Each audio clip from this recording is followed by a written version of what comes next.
in 1 minute. السلام عليكم. سنكمل حديثنا عن الصرير. سنتحدث عن بعض طرق تشخيص الصرير وبعض طرق تدبير مرضى الصرير. بداية، يمكن تشخيص الصرير عن طريق الاستبيانات، أسئلة يتم طرحها على المرضى. عن طريق الفحص السريري، ممكن شكل الأسنان أن يوحي بأن هذا المريض هو مريض صرير، وجود مثلا انسحال في الأسنان.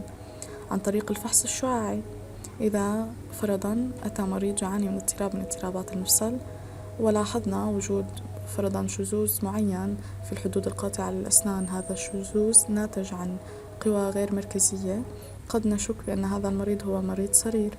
عن طريق الأجهزة الفموية، وهي عبارة عن أجهزة توضع داخل فم المريض تحدد وجود نقاط تعاني من قوى إطباقية عالية. هذه القوى الإطباقية العالية يمكن أن تفسر بأنها صرير أو كز على الأسنان. بعض طرق تدبير الصرير عن طريق التعديل الإطباقي، أي تجذيب أو تخفيض هذه النقاط التي تتركز فيها قوى إطباقية عالية عن طريق العلاج الفيزيائي، على سبيل المثال تمسيد أو تدليك العضلات لمنع تشنجها مثلا. عن طريق الأدوية، إذا كان هذا الصرير كما ذكرنا سابقا بأنه مرافق على سبيل المثال لاضطرابات عصبية. وأخيرا، عن طريق التغذية البيولوجية الراجعة، ويقصد بذلك تعويد المريض على عدم الكز على أسنانه.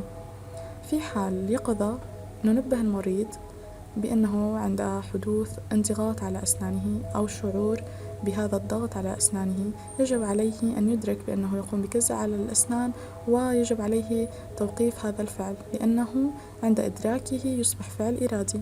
أما أثناء النوم، يوصل المريض إلى جهاز تخطيط كهربائي عضلي عند حدوث شدات عضلية مرتفعة عن الحد الطبيعي، يؤدي إلى حدوث منبه يوقظ هذا المريض، مما يؤدي إلى إدراك المريض بأنه كان يقوم بالكز على أسنانه.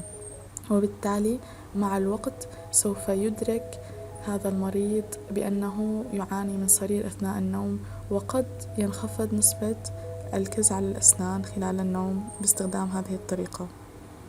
أخيرا، نكون وصلنا إلى ختام هذا الفيديو وختام السلسلة أيضا.